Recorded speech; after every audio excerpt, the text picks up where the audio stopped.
జరిగిన ఈఎస్సీ ప్రభుత్వ పాలిటెక్నిక్ వార్షికోత్సవ దినోత్సవ మరియు ఉద్యోగ విజయోత్సవ వేడుకలు స్థానిక ఈఎస్సీ ప్రభుత్వ పాలిటెక్నిక్ కళాశాల నంద్యాల నందు 28వ తారీఖు 3వ నెల 2025వ తేదీన ఉద్యోగ విజయోత్సవ మరియు వార్షిక దినోత్సవంను ప్రిన్సిపల్ శ్రీ విఎస్విసిహెచ్ శ్రీనివాస ప్రసాద్ గారి ఆధ్వర్యంలో నిర్వహించారు. ఈ కార్యక్రమానికి ముఖ్య అతిథిగా doctor P Mallikarjun Reddy, principal of SVR engineering college Nandyal, guest of honour Shri A Divakar, manager of HR wheels India private limited Shri S Rupesh Kumar, divisional engineer TG Genco Shri Balaraju గారు, డిస్ట్రిక్ట్ ఫైర్ ఆఫీసర్ హాజరయ్యారు. ఈ సందర్భంగా ఈఎస్సీ పాలిటెక్నిక్ కళాశాలలోని వివిధ కోర్సులలో తృతీయ సంవత్సరం చదువుతూ 20 పరిశ్రమలు నిర్వహించిన ప్రాంగణ ఉద్యోగ ఎంపికలో అర్హత సాధించిన డీసీ విభాగం నుండి 66 మంది, డిఎస్సీ విభాగం నుండి 155 మంది, డిట్రిబుల్ విభాగం నుండి 162 మంది, డిఎంఈ విభాగం నుండి 133 మంది, మొత్తం 516 మంది విద్యార్థులకు అపాయింట్మెంట్ ఆర్డర్స్ కాపీని doctor P Mallikarjun Reddy, Shri A Diwakar, Shri Balaraju మరియు శ్రీ ఎస్ రూపేష్ కుమార్ గారి చేతుల మీదుగా అందించడం జరిగింది. ఇంటర్మీడియట్ చదువుకోవచ్చు కదా, ఇంటర్మీడియట్ చదువుకుని అక్కడి నుంచి వెళ్ళిపోవచ్చు కదా. This is a vocational course. అంటే ఎప్పుడైతే మీకు కనుక మీ పేరెంట్స్కి సపోర్టింగ్గా ఉండాలనుకున్నారో అప్పుడు మీరు ఉద్యోగం సంపాదించుకుని వాళ్ళకి సపోర్ట్గా ఉండడానికి ఈ కాలేజెస్ని డెవలప్ చేశారు. కాబట్టి మీకు ఇక్కడ స్కిల్స్ డెవలప్ చేస్తే మీరు కనుక రిక్రూట్ అయితే కనుక 18 ఇయర్స్కి జాబ్లో చేరి మీ పేరెంట్స్ సపోర్ట్గా ఉంటారు. ఆ అవకాశాలు ఇప్పుడు వచ్చాయి మీ అందరికీ. ఇక్కడ పేరెంట్స్ అందరికి కూడా నేను ఎంతమంది వచ్చారో వాళ్ళకి మనం చేసేది ఏమిటంటే మీరందరూ ఆలోచించండి. ఇప్పుడు మనం చెప్పుకున్నట్టు 2 lakhs నుంచి 4.5 lakhs 4 lakhs వరకు వచ్చే ఉద్యోగాలు మీకు ఉన్నప్పుడు ఒకసారి మనకు అవకాశం వచ్చినప్పుడు దాన్ని మనం యూజ్ చేసుకోవాలి. ఉపయోగించుకోకపోతే అర్థమేముంది. మీరు బీటెక్కి ఎప్పుడైనా చేరే అవకాశం ఉంది. అలాగే కొన్ని ఆర్గనైజేషన్స్ వాళ్ళని బీటెక్ చదివించడానికి ప్రోత్సహిస్తున్నారు. అంటే ఒక 2-3 సంవత్సరాల తర్వాత మీరు వర్క్ చేస్తే, ఉద్యోగం చేస్తే మీకు స్కిల్ సెట్స్ డెవలప్ అవుతాయి, మీకు కొంత నాలెడ్జ్ వస్తుంది, ఎక్స్పీరియన్స్ ఉంటుంది. దానితో ఎట్లాగైనా సరే ఎక్కడైనా సర్వైవ్ అవ్వగలుగుతారు, మీరు ఈజీగా జాబ్ సంపాదించుకోగలుగుతారు. అదే ఈ అవకాశాన్ని జారవించుకుంటే ఏమవుతుంది, మళ్ళీ బీటెక్ అవుతుంది. బీటెక్లో ఇంతమందికి ఆపర్చునిటీస్ ఇలాంటి కోర్ గ్రూప్ నుంచి వచ్చే అవకాశం లేదు. మీ పేరెంట్స్కి మీరు హెల్ప్ చేసిన వాళ్ళు అవుతారు. మీ పేరెంట్స్ మీద డిపెండ్ అవ్వకుండానే మీరు చదువుకోగలుగుతారు. మీ పేరెంట్స్తో మళ్ళీ మీరు బీటెక్ అని చేరి వాళ్ళ చేత ఖర్చు పెట్టిస్తారు. అదే కనుక ఇప్పుడు జాయిన్ అయితే దీనిలో మీరే డబ్బులు సంపాదించుకుంటారు, మీరే పేరెంట్స్కి హెల్ప్ చేయగలుగుతారు, మీ సొంత డబ్బుతో మీరు చదువుకోగలుగుతారు. మీకు ఈరోజు 20,000 రూపాయలు మీ ఉద్యోగం వస్తే, ఉద్యోగంలో సంపాదన వస్తే మీకే మిగిలిపోతాయి కదండి. మీ సొంత డబ్బుతో మీరే చదువుకోవచ్చు కదా. స్కిల్ సెట్ డెవలప్ అయితే, ఎక్స్పీరియన్స్ వస్తే మిమ్మల్ని ఎవరైనా తీసుకుంటారు కదా. ఈ మధ్యలోనే ఎవరైనా మీ ఆర్గనైజేషన్ వాళ్ళు మిమ్మల్ని ఎంకరేజ్ చేస్తే బీటెక్ కూడా కంప్లీట్ అవుతుంది కదా. అంటే రాబోయే 6 yearsలో మీరు పెట్టుకుని ఒక 3 years మీరు జాబ్ చేస్తే ఇంకో 3 yearsలో బీటెక్ కూడా అయిపోతే 24 years లోపే మీకు బీటెక్ అవుతుంది, జాబ్ వస్తుంది, జాబ్లో ఎక్స్పీరియన్స్ వస్తుంది.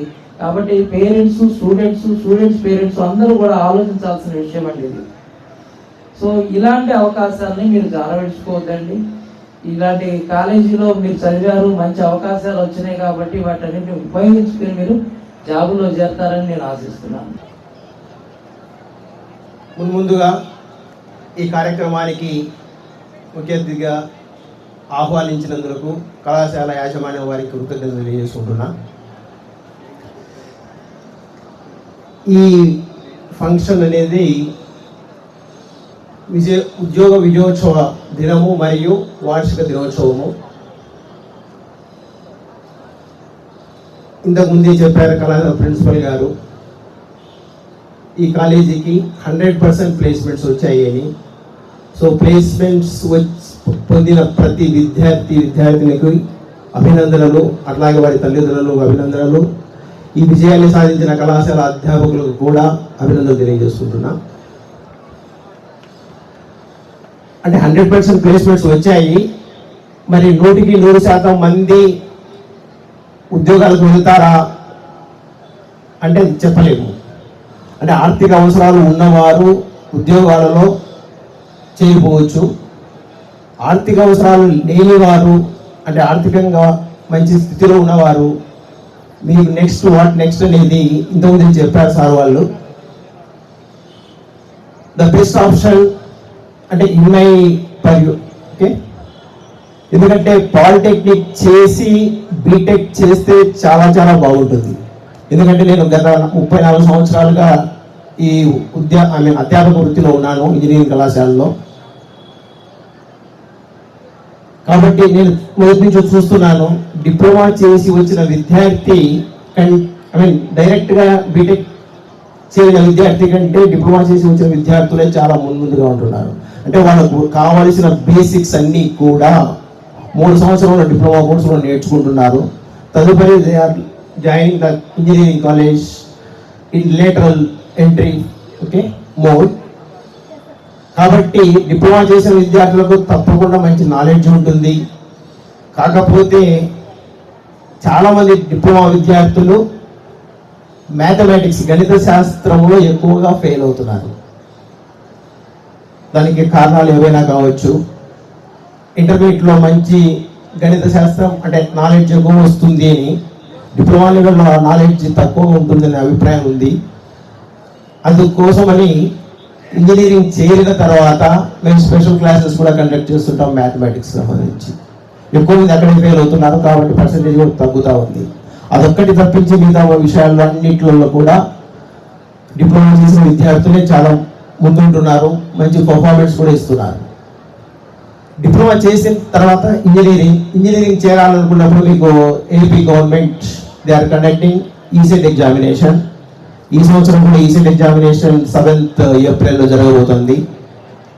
మరి ఈసెట్ ఎగ్జామినేషన్ బాగా ప్రిపేర్ అయి రాయాల్సి ఉంటుంది, ఎందుకంటే ఆన్లైన్ ఎగ్జామ్స్ రాస్తున్నారు కాబట్టి.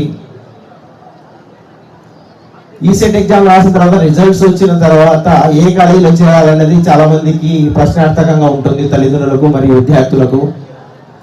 కాలేజీల మీద మంచి అవగాహన కల్పించుకోవాలి. కాలేజీ ప్రకటనలు చూసి మోసపోకండి. మీరు చేరాలనుకున్న కాలేజీని సందర్శించి అక్కడ మీ సీనియర్ విద్యార్థులు ఖచ్చితంగా ఉంటారు, వారి అభిప్రాయాన్ని కనుక్కొని ఆ కాలేజీలో మంచి ఫ్యాకల్టీ ఉన్నారా, లేదంటే మంచి ల్యాబ్ ఫెసిలిటీస్ ఉన్నాయా లేదా అవన్నీ తెలుసుకొని ప్లేస్మెంట్స్ గురించి ఆలోచించకండి. ప్లేస్మెంట్ అనేది it all depends on the knowledge possessed by the students. కాలేజీని చూసో లేదంటే ఇంకోటి కాదు, మనకు నాలెడ్జ్ ఉందా తప్పకుండా we can get a job. It is immaterial. What means it does not depend upon the college. It depends upon your knowledge, what you possess, how you perform at that time. It is all. కాబట్టి మీరు కాలేజీలను సందర్శించి కాలేజీలు ఏ college బాగుంటుంది, ఏ college బాగుండదు అని తెలుసుకునే మీరు admission తీసుకోవాల్సిందిగా కోరుచున్నాను. And I am also one of the successful person among the alumni of this prestigious college. This is because strong technical foundation of our prestigious Polytechnic College. It is one of the best college in the state since 65 years till date. So, మీరు కాలేజీలో చదివారు కాబట్టి you are also become as a successful persons. There is no doubt at all. ఎప్పుడు successful persons అవుతారు? But you have to work hard till the end of life. మీరు ఎప్పుడైతే hard work అనేది మీ యొక్క లైఫ్లో ఒక భాగంలో చేసుకుంటారో ఖచ్చితంగా సక్సెస్ఫుల్ పర్సన్స్ అవుతారు. ఫర్ ఎగ్జాంపుల్ ఒక మేస్త్రి ఉన్నాడు కదా, అంటే ఇంట్లో మన ఇండ్లు కట్టే ఆయన చేస్తారు కదా మేస్త్రి, ఆయన కూడా he does not have this competent person, he cannot survive in this world. Competent, నాకు యాటిట్యూడ్ బాగలేదు, యాటిట్యూడ్ నాలెడ్జ్ అండ్ ఏం కావాలి, skill. These 3 you need to survive in this world. ఈ కాంపిటెంట్ వరల్డ్లో నువ్వు సర్వైవ్ అవ్వాలంటే దీస్ 3 థింగ్స్. ఇంకో విధంగా కూడా చెప్పచ్చు అనమాట, 3 H's అని చెప్పి. 3 H అంటే హార్ట్, హ్యాండ్, హెడ్. ఈ 3 ఉంటేనే యూ కెన్ సర్వైవ్. అంటే యాటిట్యూడ్ అనేది, ఫర్ ఎగ్జాంపుల్ ఒక మేస్త్రి ఉన్నాడు, ఆయన ఏం చేస్తా అంటే ఆయనకి యాటిట్యూడ్ బాగలేదు అంటే మీ ఓనర్తోనో పని చేయించే వాళ్ళతోనో పని చేయించుకునే స్తోమత ఆయనకి లేదనుకోండి, తిడుతున్నాడు సరేనా, ఇంకా బూతులు మాట్లాడుతున్నా ఇట్లున్నాడు అనుకోండి, ఆయన దగ్గర ఎవరు పని ఇవ్వరు, పని చేయించుకోలేదు. ఎంత బాగా చేసినా, ఎంత స్కిల్ ఉన్నా, ఎంత నాలెడ్జ్ ఉన్నా ఆయనకి తర్వాత నెక్స్ట్ సారి ఆయన పిలిపించి పని ఇవ్వరు అనమాట. అదేవిధంగా you should have good attitude. సరే, పెద్దవాళ్ళని గౌరవించడము, సరైన క్రమశిక్షణగా ఉండము, ప్రతిరోజు కాలేజీకి రావడము, ఎగ్గొట్టడం కాకుండా ప్రతిరోజు ఆ క్రమశిక్షణ అనేది నువ్వు పుట్టి పెరిగిన స్థలం నుంచి వచ్చేదన్నమాట. సరేనా, మీ పేరెంట్స్, తర్వాత మీ ఫ్రెండ్స్, నువ్వు కలిసి ఉండే వాళ్ళ చోట నువ్వు దొంగలతో కలిసి ఉన్నావు అనుకోండి, నీకు తెలియకుండానే నువ్వు దొంగ అయిపోతావు. అది తప్పు అనేది తెలియదు అనమాట. కొంతమందికి వాళ్ళు చేసే తప్పు అనేది తెలియకుండా చేస్తున్నారు అనమాట. ఫర్ ఎగ్జాంపుల్, రోడ్ వేస్తున్నాము, హెల్మెట్ వేసుకోవాలనేది రూల్. హెల్మెట్ వేసుకోకపోతే తప్పు కాదు అన్న స్థితికి మనం వచ్చేసాం. కానీ అట్లా కాదు, అట్లా ఉండకూడదు. ఏం చేయాలి? You have to wear the helmet. అది రూల్ అనమాట. ఆ రూల్ ని ఫాలో చేయాలి. సరేనా? వివిడి న్యూస్ టీవీని తక్షణమే సబ్స్క్రైబ్ చేసుకోండి. నోటిఫికేషన్ కోసం బెల్ ఐకాన్ క్లిక్ చేయండి. మరిన్ని అప్డేట్స్ కోసం ప్రతి ఒక్క కుటుంబానికి ఉచిత ప్రకటనలు వచ్చే విధంగా మీకోసం మీ ముందుకు వివిడి న్యూస్ టీవీని ఏపీ ఫైబర్ నందు 99వ ఛానల్ మరియు యూట్యూబ్ నందు వీక్షించెదరు.